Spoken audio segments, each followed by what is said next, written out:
आपल्या सर्वाला माहित आहे, भारतीय संविधानाच्या अधीन राहून दिल्ली या ठिकाणी सगळ्या जाती धर्माच्या विद्यार्थ्यांचं आपल्या न्याय आणि हक्कासाठी आंदोलन चालू आहे।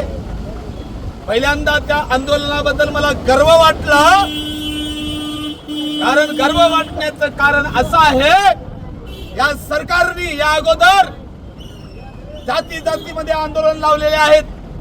आपण 4-5 वर्षापासून बघतात, Maratha versus OBC, RSS versus मुसलमान, आरएसएस वर्सेस बौद्ध, बौद्ध वर्सेस मातंग, धनगर वर्सेस आदिवासी। म्हणजे या मोदी सरकारचं हेतूच आहे की लोकांना जाती जाती धर्मामध्ये वाद लावून त्यांना पेटवून द्यायचं।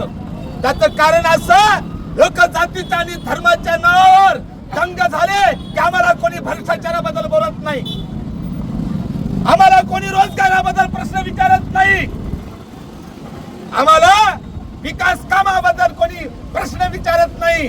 म्हणून हे भांडण लावण्याचं काम केलं। परंतु खऱ्या अर्थाने या देशाच्या पाठीवर पहिलं आंदोलन बघतो की जात आणि धर्माच्या पलीकडील प्रत्येक जाती धर्माच्या विद्यार्थ्यांनी या देशाचं नागरिक म्हणून आंदोलन केलेलं आहे। हे आमच्यासाठी सर्वात मोठं आहे।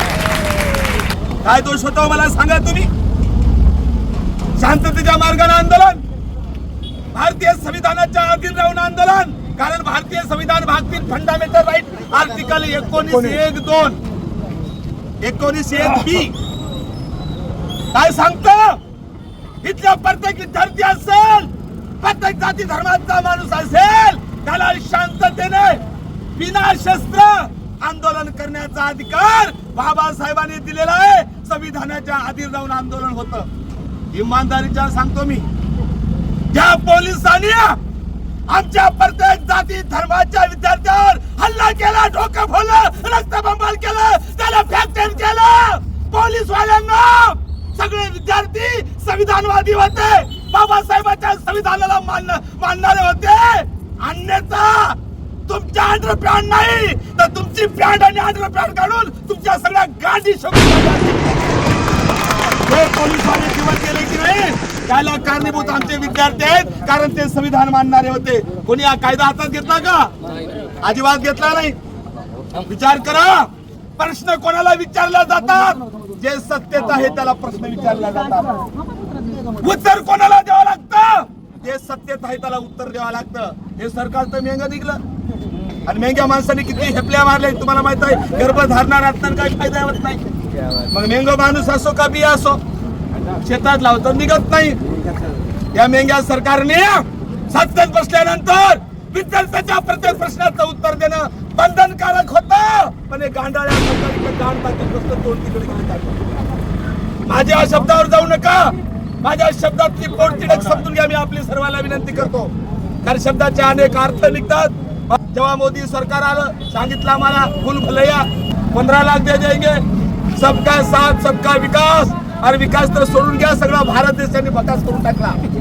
15 लाख तर सोडून द्या, आमच्या खात्यावरले आहे ते पैसे सगळे काढून घेतले। मोदी सरकार बाहेर देशात जेव्हा जेव्हा जातो 15 लाखाचा सूट घालून जातो, ड्रेस 10-10 लाखाचा ड्रेस घालून जातो। अरे 15 लाखाचा सूट घालायला आम्हाला काही अडचण नव्हती। देशाचा विकास होत असेल, विद्यार्थ्याला रोजगार मिळत असेल, नोकरी मिळत असेल तर 50 लाखाचा सूट घाला, आम्हाला काही अडचण नाही।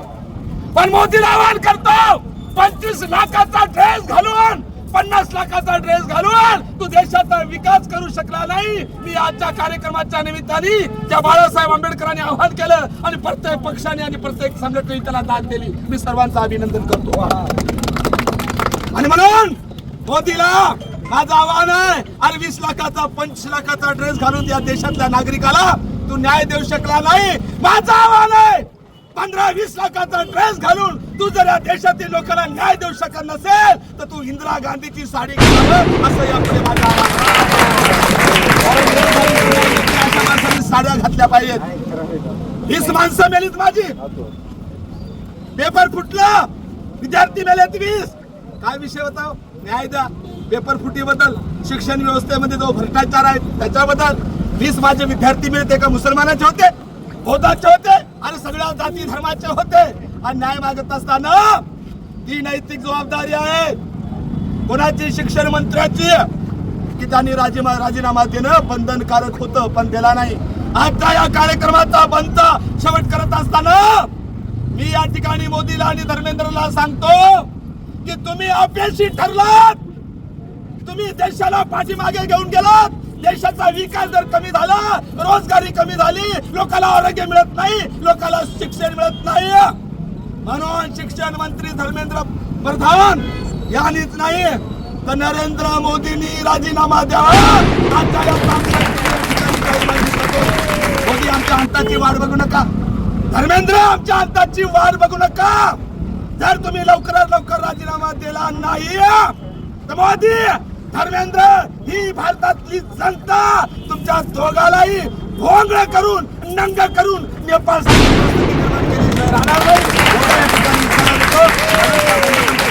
बाळासाहेब आंबेडकरांनी आवाहन केलं. या बंदमध्ये भीम टायगर सेना असेल, आमची MIM असेल, भीम आर्मी असेल, सगळ्याच आंबेडकरवादी, संविधानवादी, देशभक्तीच्या ज्या संघटना पक्ष असतील सगळ्यांनी पाठिंबा दिला. त्याबद्दल सगळ्यांचे आभार व्यक्त करतो. चला जोरदार नारा देऊया. जय भीम, जय भीम, जय भीम, जय भीम, जय भीम, जय भीम. धन्यवाद. जय भीम.